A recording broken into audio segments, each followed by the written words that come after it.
नमस्कार। इस वक्त की बड़ी खबर, भारत जोड़ो न्याय यात्रा को लेकर किशनगंज पहुंच गए। वहीं जयराम रमेश ने प्रेस कॉन्फ्रेंस कर बड़ी बात कही है। वहीं उन्होंने नीतीश कुमार पर साधते हुए निशाना कहा कि नीतीश कुमार के चले जाने से कोई खास महागठबंधन को फर्क नहीं पड़ा है। इंडिया गठबंधन जैसे कि वैसी ही है और इस तरह से ही चुनाव की प्रक्रिया तैयारी रहेगी। उन्होंने प्रेस कॉन्फ्रेंस में आगे सभी बैठकों बीजेपी पर साधा नीतीश निशाना। कुमार जी मौजूद थे, उन्हें कोई संकेत नहीं दिया।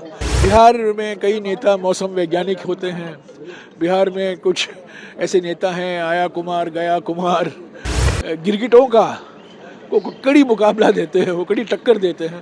पर यह अफसोस की बात है कि आखिरी वक्त पर उन्होंने हमारा हाथ छोड़ा।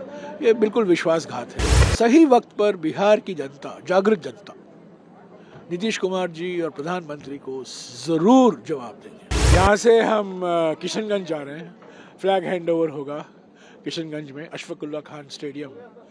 और आज रात को अररिया में रहेंगे, पूर्णिया और किशनगंज से होकर पूर्णिया से होकर अररिया। और परसों यानी 31 को मालदा, मुर्शिदाबाद, बीरभूम वापस लौट आएंगे। और उसके बाद हम झारखंड में प्रवेश होंगे। झारखंड में हम 5 तारीख को या 6 तारीख को एक पब्लिक रैली का आयोजन करने वाले हैं, जिसमें हमारी उम्मीद है कि कांग्रेस अध्यक्ष भी मौजूद होंगे। सर, लेकिन अगर आप पश्चिम बंगाल में हैं, यहाँ रैली भी चल रही है, यहाँ के सीएम को आप लोगों ने इनवाइट किया है क्या? नहीं, सीएम को इनवाइट किया है। हाँ, इस इनवाइट किया है ज़मीनी स्तर पर। कल तो जलपाईगुड़ी और सिलीगुड़ी में जो पद यात्रा हुआ, 2 किलोमीटर का पद यात्रा जलपाईगुड़ी में हुआ, 2 किलोमीटर का पद यात्रा सिलीगुड़ी में हुआ।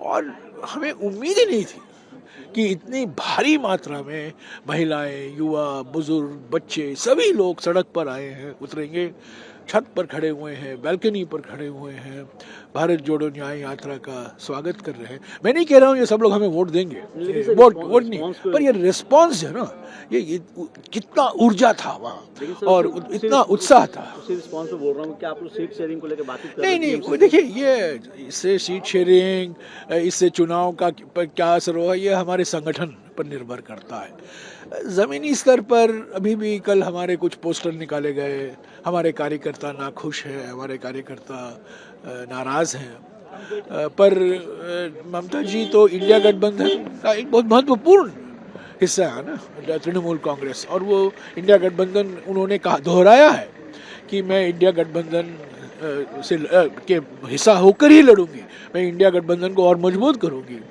पर ज़मीनी स्तर पर जो लड़ाई हो रही है तृणमूल कांग्रेस के कार्यकर्ता और कांग्रेस के कार्यकर्ताओं के बीच में, ये मैं समझता हूँ कल थोड़ा मेरे लिए भी परेशानी हुई। मैंने उनको समझाया कि ये गठबंधन जो है राष्ट्रीय स्तर का गठबंधन है।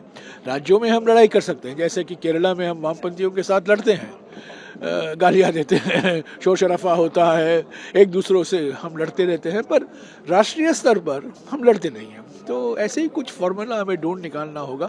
पर मैं ज़रूर कहूँगा कि जलपाईगुड़ी में और सिलीगुड़ी में कांग्रेस जीवित है। ये तो हमारा कांग्रेस का गढ़ रहा है सालों से, पर कुछ कमज़ोर हो गए हम। और कल दार्जिलिंग से भी एक हमरो पार्टी है, दार्जिलिंग की हमरो पार्टी, उन्होंने कहा कि हम कांग्रेस का समर्थन करेंगे, इंडिया गठबंधन का समर्थन करेंगे। तो ये हमारे लिए एक सकारात्मक रुझान है। एक आखिरी सवाल है सर, आज आप लोग बिहार इंटर करेंगे, वहाँ सरकार बदल चुकी है, जेडीयू की लीडर की तरफ से एलिगेशन लगाया जा रहा है कांग्रेस तोड़ने की कोशिश कर रही थी। कोई तोड़ने की कोशिश नहीं हमने की। 23 तारीख को नीतीश कुमार जी ने बैठक बुलाई पटना में, 18 पार्टियां वहाँ मौजूद थी। बम्बई में बैठक हुई, बेंगलुरु में बैठक हुई, सभी बैठकों में नीतीश कुमार जी मौजूद थे, उन्हें कोई संकेत नहीं दिया।